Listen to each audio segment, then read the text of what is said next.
Are you upset that the of Ron and Nicole was never found? Right now, I'm not going to discuss any of that. All right? Yeah, I think that's a pretty obvious question, but I'm not getting in that. I'm not going there. You don't think that they're still out there? I'm not going there. I'm standing there. There's all kind of stuff around, and What kind of stuff? blood and stuff around.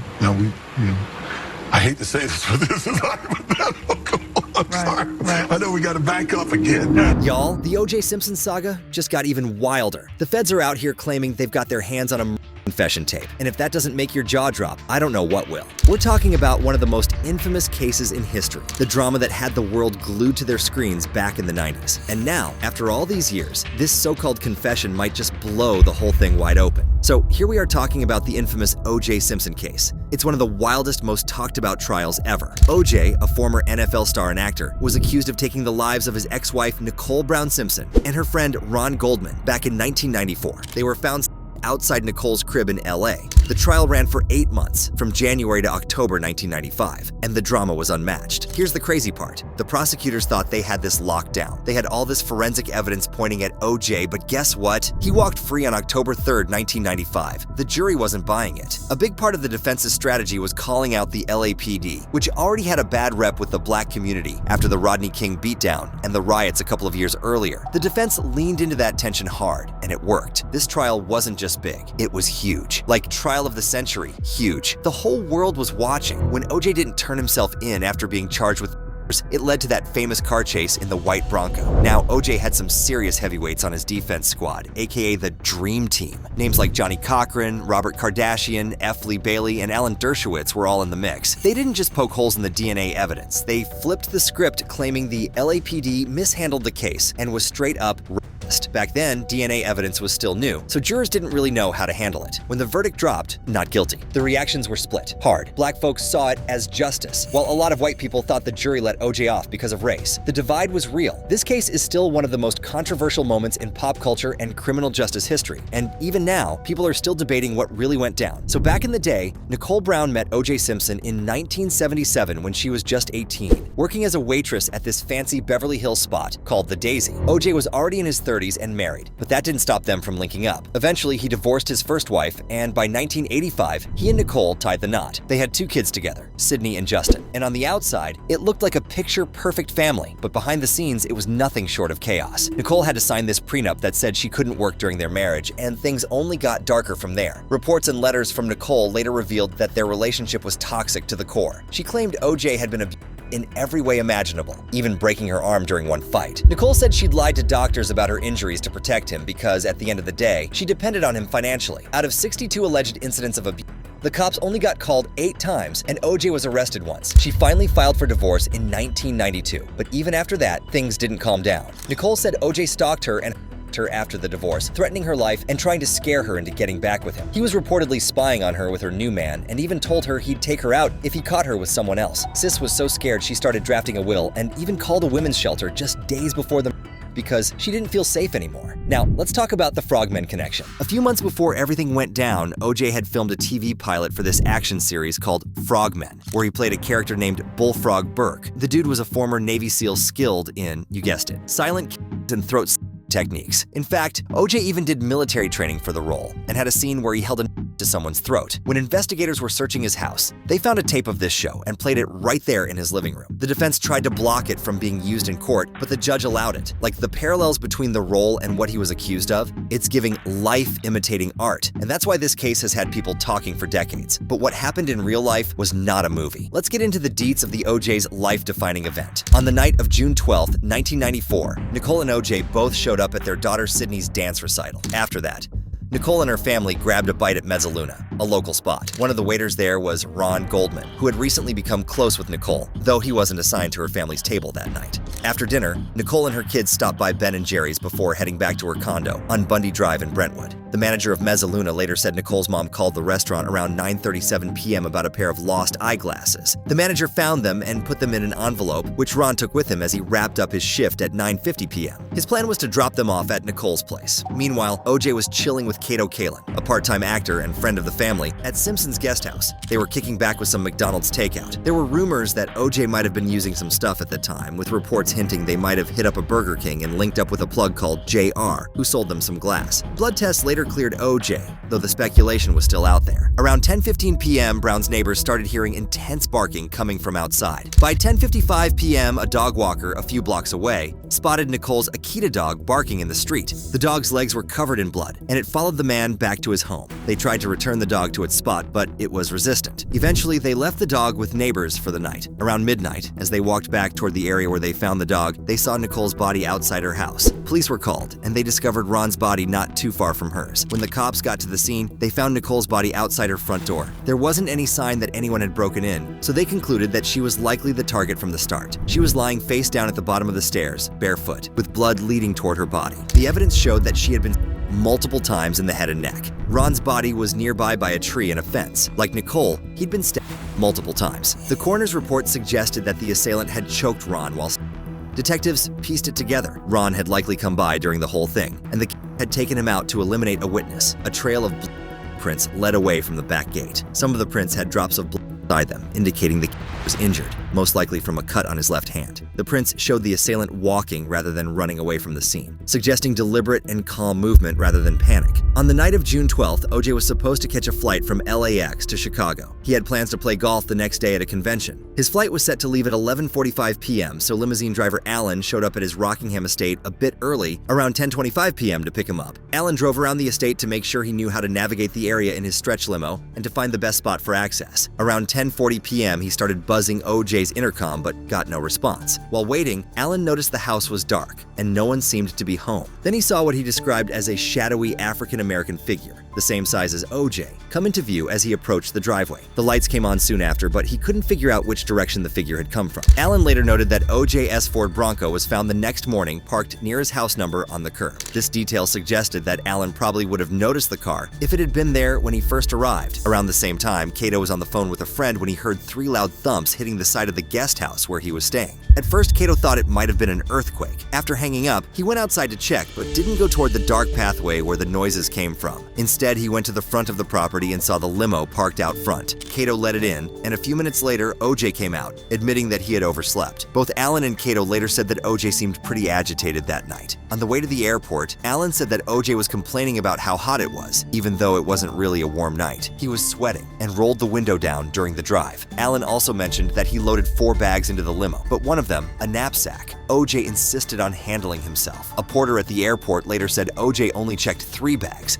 and the police later found that the missing knapsack was connected to the investigation. There were reports that a witness saw OJ tossing items from the bag into a trash can at the airport, and detectives Tom Lang and Philip Vanatter thought this could be how the weapon, bloody clothes, and shoes were disposed of. OJ was running late, but managed to catch his flight. A passenger on the plane and the pilot later said they didn't see any cuts or injuries on OJ's hands. Meanwhile, a broken glass, a note with a phone number on it, and blood-stained bedsheets were later found in OJ's room at the O'Hare Plaza Hotel. The hotel manager recalled OJ coming to the front desk asking for a band-aid for his finger, claiming he had cut it on pieces of notepaper. That was sus. After finding out that Nicole was the female victim, Keith sent detectives to break the news to OJ and bring his kids to the police station. The detectives spent over 30 minutes trying to reach OJ at his house, but got no response. They noticed his car parked at an odd angle with blood on the door, which made them worry someone inside might be hurt. Cato was interviewed, and he said the car belonged to OJ, and that he'd heard loud thumps on his wall earlier that night. After checking, a detective found a blood-stained glove, a match to the glove found near Ron's body, along with blood found in the driveway and on OJ's car. This gave the detectives enough reason to apply for a search warrant, which was granted. Ron later said that when he called OJ in Chicago to break the news, OJ sounded upset but oddly not concerned about the itself. He only asked if his kids had seen anything. The police brought OJ to the station for questioning on June 13th, where Tom noticed a cut on OJ's left hand, which matched the bleeding pattern. OJ first said he accidentally cut his finger in Chicago upon hearing about Brown's.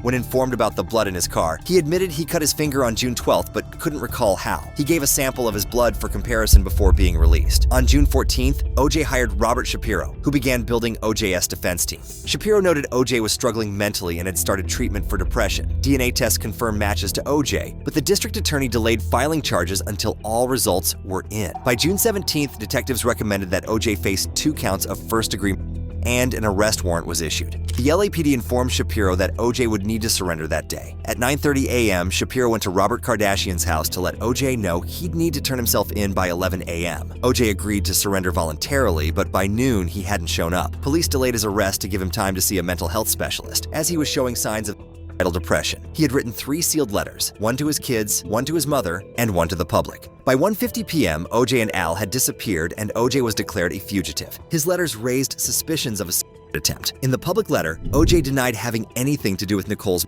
expressed sorrow to Ron's family, and told his ex-girlfriend Paula that she would remain in his thoughts. The letter concluded with him saying he'd had a great life but was struggling. His mother collapsed after hearing it, and many considered it a suicide note. Shapiro later confirmed that both he and OJ's psychiatrist agreed with the note interpretation. They appealed through television for OJ to surrender as the search for him intensified. On June 20th, OJ Simpson walked into court and hit a classic not guilty on the charges of 2 people. He stayed locked up without bail while the legal wheels started spinning. The next day, a grand jury was supposed to decide if there was enough evidence to move forward, but all that media hype was just too loud. The jury got dismissed a few days later because the spotlight was making it impossible to stay neutral. So instead, they went with a probable cause hearing. And by July 7th, the judge ruled there was enough evidence to take Simpson to trial. His second court date came on July 22nd, and he stuck to his not guilty story. Now let's talk about the defense game plan. They threw out this wild theory that hitmen linked to came for Nicole's friend Faye Resnick over her debts. Judge Ito wasn't buying it though, saying there was no real evidence. That move got shot down quick, and Faye's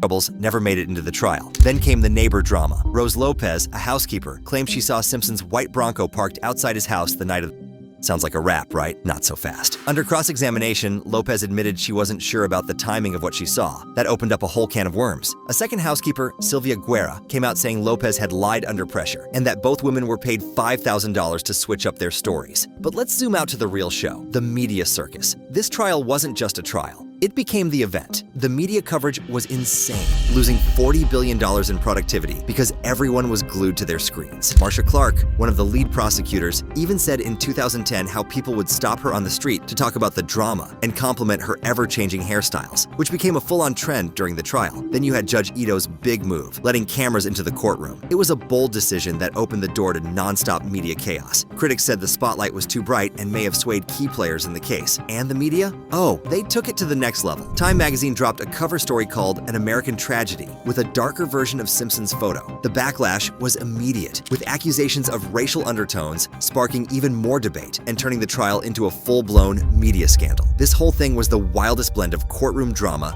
media hype, and cultural chaos. OJ Simpson's case wasn't just about charges. It became a moment the world couldn't stop talking about. OJ wanted that trial to move fast, so both the defense and the prosecution were putting in major hours for months to get their arguments ready. The trial finally kicked off on January 24th, 1995, just 7 months after the and it was aired through closed-circuit TV on Court TV and a few other networks. Now here's the tea. The DA Gil Garcetti chose to file the case in downtown LA instead of Santa Monica, even though that's where the crime technically went down. Why? Safety concerns after the 1994 Northridge earthquake shook things up at the Santa Monica courthouse. This move changed up the whole dynamic of the jury because the pool ended up mostly black, something that would play a role later on. Ito had a wild time with jurors. In October 1994, he interviewed 304 potential jurors, each filling out this intense 75-page questionnaire. By November 3rd, they had 12 jurors and 12 alternates, but by the end, only 4 of the original jurors stuck around. The whole situation was a mess of last-minute dismissals, racial tensions, and courtroom drama. The prosecution was led by Marcia Clark and Christopher Darden. They brought in DNA experts like Rockna Harmon and George Woody Clark to back up their case with science. Their theory? This wasn't random. It all stemmed from the history of domestic violence in Simpson and Nicole's relationship. They argued that OJ's history of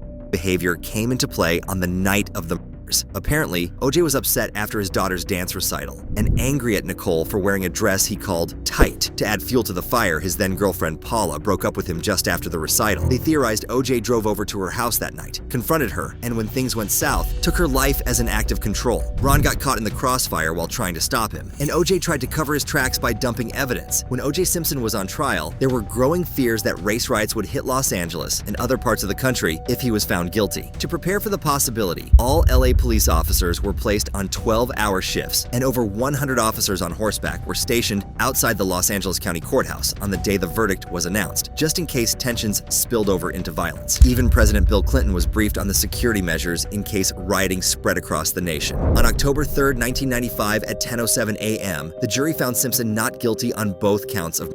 The decision came on October 2nd, after just 4 hours of deliberation, but the announcement was postponed until the next morning. The Simpson trial wasn't just a legal battle. It became a full-on moment of cultural and political significance that stopped the nation in its tracks. OJ passed away on April 10th, 2024, at the age of 76 in his Las Vegas home. His family shared the news the next day on social media, confirming that he had lost his battle with cancer. He had been public about his fight with cancer back in May 2023, although he didn't go into details about the type at the time. OJ Simpson's life was nothing short of a whirlwind, a mix of accomplishments, challenges, and unforgettable controversies. Even though he was famously acquitted for the double M in 1997, a civil court found him liable for their deaths and hit him with a hefty $33.5 million in damages. Beyond the trial, OJ's life was further complicated when he spent nearly 9 years behind bars for robbery and kidnapping, stemming from a Las Vegas incident in 2007. He was released in 2017. Simpson's passing has reignited discussions about his complicated and fascinating legacy. His life was so much more than his legal battles or the headlines, but that's not all. There's even more to this story. Recently, we heard rumors of potential confession tapes found where OJ allegedly tells the world about committing the infamous crime. The latest twist in the OJ Simpson saga comes from Iraq Avelli, a former bodyguard of Simpson. The dude is claiming that a thumb drive seized during his arrest in Bloomington, Minnesota in 2022 contains a recording of OJ admitting to taking out Nicole and Ron, and even implicates an unknown third party in the crimes. In June 2024, just 2 months after OJ's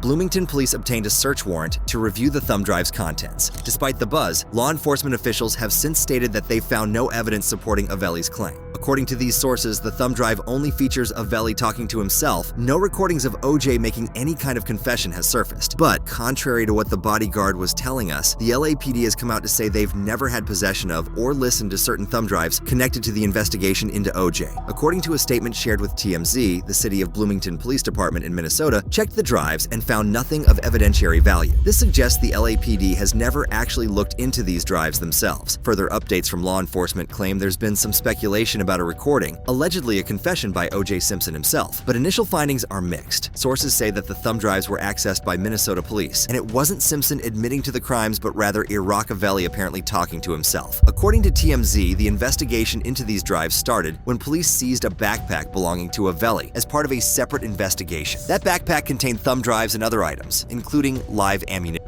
Avelli was arrested back in March 2022, and his attorney later informed authorities that the backpack allegedly contained recordings of OJ Simpson confessing to the double M. Here's the catch. Minnesota law enforcement applied for a new search warrant in June to investigate the contents of the thumb drive, and they got the court's approval to proceed. However, the investigation is still ongoing, and results from the recording remain pending. There's a lot of legal wrangling involved too. Avelli and his lawyer are currently suing the Minnesota police to get back all the items seized during this investigation, though a judge has already denied a motion to return them as of July. That means the thumb drives are still in Bloomington PD's custody. What do you think about this latest twist in the OJ Simpson case? Is there truth to Avelli's claim, or just more mystery to keep us guessing? Drop your thoughts in the comments below and let's talk.